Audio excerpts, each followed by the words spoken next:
Hello dear student, Shri coaching classes में आपका स्वागत है। आज इस वीडियो में हम पढ़ने वाले हैं कक्षा 11वीं का अध्याय 11, जिसका नाम है पी ब्लॉक के तत्व। इस वीडियो में आज हम पढ़ने वाले हैं सिलिकॉन बनाने की विधि, गुण और उसके उपयोग। बच्चों, पिछली वीडियो में हमने हीरा ग्रेफाइट में अंतर और इसके अलावा कुछ एक्स्ट्रा प्रश्नों को जाना था, और इसके अलावा हमने इसी में जो है फुलरीन जो कि कार्बन का पररूप है और उसके गुण और उपयोगों को भी जाना, और कार्बन से संबंधित कुछ रीजनिंग के प्रश्नों को समझा था। आज इस वीडियो में हम पढ़ने वाले हैं सिलिकॉन बनाने की विधि, गुण और उसके उपयोग। तो चलिए शुरू करते हैं आज के इस प्रश्न से। हमारा पहला प्रश्न है इसका आज की वीडियो का, सिलिकॉन बनाने की विधि, गुण और उपयोग लिखिए। तो हम सबसे पहले परिभाषित करेंगे सिलिकॉन को। सिलिकॉन क्या है? तो आप अगर सिलिकॉन को देखें तो इसका जो नाम है वो मिल रहा है ऑर्गेनिक केमिस्ट्री के एसीटोन से। जैसे एसीटोन ऐसे ही सिलिकॉन। अब एसीटोन का सूत्र होता है R2CO, या इसी को हम ऐसा भी लिख सकते हैं RCOR। तो इस प्रकार से दो R हो जाते हैं तो R2 लिख देते हैं और CO आपका है ही, ठीक। तो इस प्रकार से R2CO भी लिख देते हैं और RCOR भी लिख देते हैं। ये हो गया कीटोन या एसीटोन, ठीक है। ये क्या हो गया? RCOR एसीटोन हो गया। अब जो सिलिकॉन है इसमें सिलिकॉन उपस्थित रहता है, इस वजह से इसको सिलिकॉन बोल रहे हैं एसीटोन की जगह पर, ठीक है। तो इसकी इकाई भी क्या होती है? R2SiO। तो जहाँ कार्बन था उसकी जगह पर सिलिकॉन आ गया, क्योंकि इसी समूह का कार्बन है, इसी समूह का सिलिकॉन है। ऑक्सीजन अपनी जगह जम होते हैं, तो इस प्रकार से इसकी इकाई बन जाती है R2SiO। तो ये इसकी इकाई है, ठीक है। अब इसके बाद तो हम यहाँ पर बात करते हैं परिभाषा की। तो यह एक बहुलक है, संश्लेषित बहुलक है। इसके कई अणु जुड़ जुड़कर सिलिकॉन के जिसकी इकाई होती है जुड़ जुड़कर और सिलिकॉन बना लेते हैं। इनकी इकाई R2SiO होती है और इनका मूलानुपाती सूत्र जो है कीटोन से मिलता है, इसलिए इन्हें सिलिकॉन कहते हैं, ठीक है। ये सिंपली इसकी परिभाषा है। इसके बाद हम आते हैं बनाने की विधि। तो बनाने की विधि में बच्चों क्या होता है? बनाने की विधि में सबसे पहले इसको हम बनाते हैं किससे? एल्किल क्लोरोसिलेन से। इसका जो प्राथमिक पदार्थ है एल्किल क्लोरो और सिलेन। एल्किल क्लोरोसिलेन इसका नाम है, जिससे हमें ये जो है सिलिकॉन बनाना है। तो प्रारंभिक पदार्थ एल्किल क्लोरोसिलेन रहता है, लेकिन एल्किल क्लोरोसिलेन कैसे बनाया जाता है? तो देखिए, एल्किल क्लोरोसिलेन बनाने के लिए एल्किल क्लोराइड पर सिलिकॉन की क्रिया करवा देते हैं, जिससे एल्किल क्लोरोसिलेन बन जाता है। तो ये R2SiCl2 बन जाता है। इस R2SiCl2 को हम ऐसा भी लिख सकते हैं, सिलिकॉन सेंटर में रहेगा, ऊपर R नीचे R जुड़ जाएगा, बगल में दोनों क्लोरीन जुड़ जाएंगे, एक क्लोरीन यहाँ एक क्लोरीन यहाँ, और इधर पे R, ठीक है। तो इस प्रकार से जुड़ जाएंगे। अब तो इस प्रकार से यहाँ पे समीकरण आप देख सकते हैं। तो इनकी जब क्रिया करवाई, गर्म किया, कॉपर आयन की उपस्थिति में होती है, तो एल्किल क्लोरोसिलेन बना। इस एल्किल क्लोरोसिलेन को, इस जो एल्किल क्लोरोसिलेन बना था उसको हमने यहाँ पर लिख लिया खोल के। यहाँ पर R2SiCl2 लिखा है, यहाँ पर हमने अलग अलग करके R2 ये हो गया और Cl2 ये हो गया को अलग लिखा, और इसके बाद जल अपघटन करवा दिया। जल अपघटन का मतलब है जल की क्रिया। तो जल को आपको याद रखना बच्चों, जल का सूत्र जो है H2O होता है, लेकिन इसको अभी क्रियाओं को समझने के लिए हम इसको HOH के रूप में लिखकर देख सकते हैं। अब होता क्या है? तो जो एल्किल क्लोरोसिलेन के जो दोनों क्लोरीन हैं वो दोनों इस हाइड्रोजन के साथ में निकल जाते हैं। अब यहाँ पे क्लोरीन 2 हैं और हाइड्रोजन 1 है, इसलिए आगे 2 लगा लेते हैं, जिससे 2 हाइड्रोजन हमारे पास हो जाते हैं, ठीक है। तो इस प्रकार से -2HCl बाहर हो गए, बचा। अब ये Cl निकल गया तो इसकी जगह बचा क्या? नहीं, ये OH। तो OH इन क्लोरीन की जगह पर जुड़ जाता, तो ये OH इस प्रकार से जुड़ गया और R अपनी जगह पर जमता है, ठीक है। तो इस प्रकार से बन गया आपका डाईहाइड्रोक्सी सिलेन। अब इसके बाद इन्हीं दोनों अणुओं को, या हम ये कहें कि जो डाईहाइड्रोक्सी ये जो अणु बना है इसको हम 2 बार लिखेंगे और दोनों अणुओं को आपस में जोड़ देंगे। मतलब संघनन वाला पद है, इसमें संघनन होता है, ठीक है।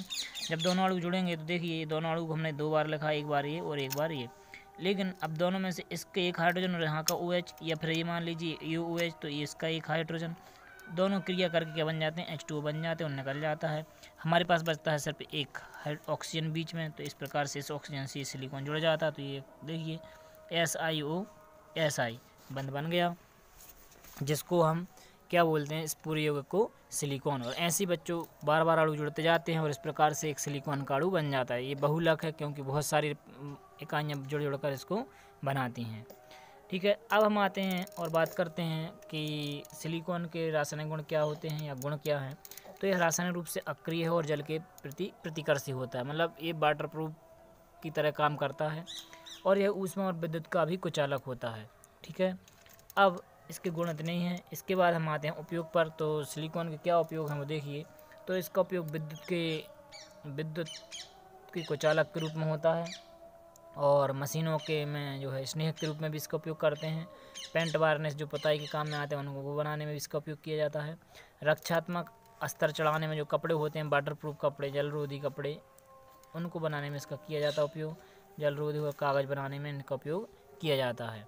ठीक है, तो ये था हमारा सिलिकॉन बनाने की विधि, गुण और उपयोग। अब इसके बाद हमारा नेक्स्ट प्रश्न आता है कि सिलिकेट किसे कहते हैं। तो सिलिकेट किसे कहते हैं बच्चों, देखिए सिलिकेट भी सिलिकॉन से ही बना हुआ है।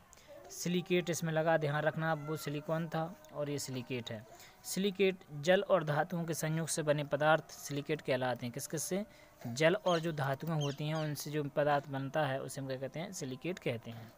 जिनकी मूल संरचना, आपको ये मूल सही लिखना है, जिनकी मूल संरचना SiO4 4- इस प्रकार से आप देख सकते हैं यहाँ पर इसकी जो इकाई होगी SiO4 और ऊपर की तरफ 4-, इसकी ये मूल इकाई होती है।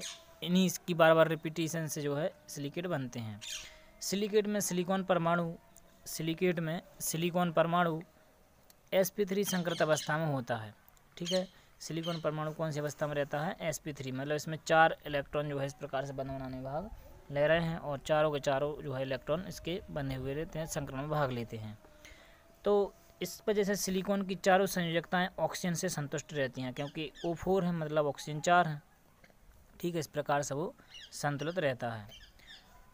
और सिलिकेट इकाई का निर्माण होता है जिसमें सिलिकॉन चतुष्फलक के केंद्र पर, अब जो सिलिकॉन है, सिलिकॉन क्या होता है? चतुष्फलक यानी सिलिकॉन केंद्र में रहता है और इसके अलावा जो और अणु हैं वो इसके कहाँ रहते हैं?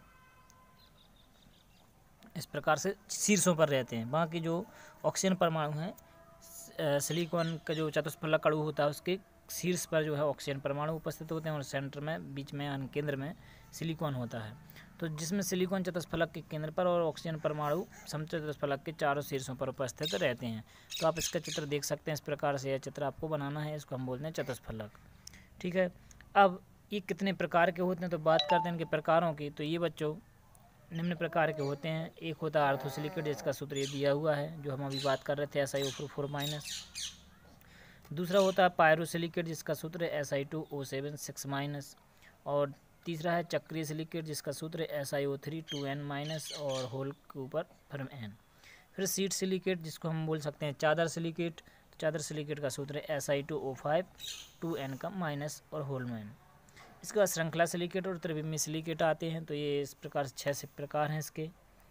और नेक्स्ट प्रश्न हमारा बनता है कि जियोलाइट किसे कहते हैं और इसको उपयोग लिखिए, या सोडियम जियोलाइट क्या है उदाहरण सहित समझाइए। तो अब जियोलाइट बच्चों हमने पिछले चैप्टर में भी जाना था, अब इस चैप्टर में भी हम इस जियोलाइट को समझते हैं।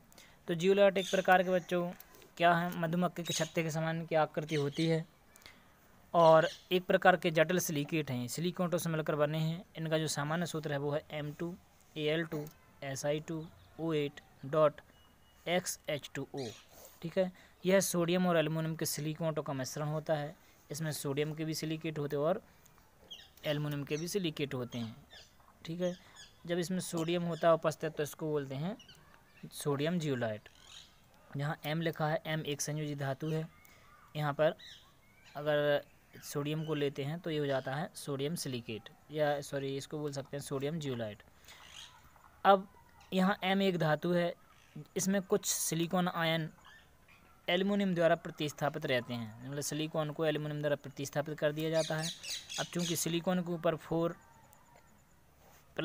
और इस प्रकार से, और जो एल्युमिनियम होता है उसके ऊपर 3+ रहता है, तो इनमें जो एक इलेक्ट्रॉन का अंतर है इसको बैलेंस करने के लिए इसमें एक संयोजी धातुओं को मिला दिया जाता है, मतलब समायोजित करने के लिए कुछ धात्विक आयन जैसे कि सोडियम है, पोटेशियम है, मैग्नीशियम आदि हैं, ये उपस्थित रहते हैं जो अणु को उदासीन बनाते हैं। जियोलाइट की जो संरचना है वो मधुमक्खी के छत्ते के समान होती है, जिसमें विभिन्न आकार की गुहायिकाएँ होती हैं। अच्छा, जियोलाइट में बच्चों जो छिद्र होते हैं वो एक तरह से अभिकारकों को यहाँ पर अपनी सतह पर एकत्रित होने जाते हैं और इन्हीं के आकार के जो हैं अगर अभिकारक होते हैं तो ही वो इनसे क्रिया करते हैं, नहीं तो नहीं करते हैं। तो इनकी जो क्रियाशीलता है वो इनके आकार और इनकी प्रकृति पर निर्भर करती है। अब बात करते हैं तो यहाँ पर आता है प्रश्न कि एक सोडियम ज़्यूलाइड का सूत्र लिखिए। तो सोडियम ज़्यूलाइड का सूत्र सिर्फ m की जगह पर आपको Na लिख देना है, बाकी सूत्र जंग होते हैं, तो ये बन जाता है सोडियम ज़्यूलाइड का सूत्र। अब इसके बाद हम आते हैं, इसके बाद करते हैं उपयोग की। तो ज़्यूलाइड के उपयोग जो है कठोर जल को मृदु करने में किया जाता है, अधिशोषक के रूप में किया जाता है, आणविक छन्नक के रूप में किया जाता है और गैसोलीन बनाने में भी उत्प्रेरक के रूप में इसका उपयोग किया जाता है। इसके बाद इसका उपयोग पेट्रोलियम उद्योग में भी किया जाता है। ज़्यूलाइड के उपयोग। और आज का वीडियो हम यहीं पर समाप्त करते हैं और मिलते हैं नेक्स्ट वीडियो में। तब तक बन रही हमारे चैनल श्री कोचिंग क्लासेस बेगमंज पर।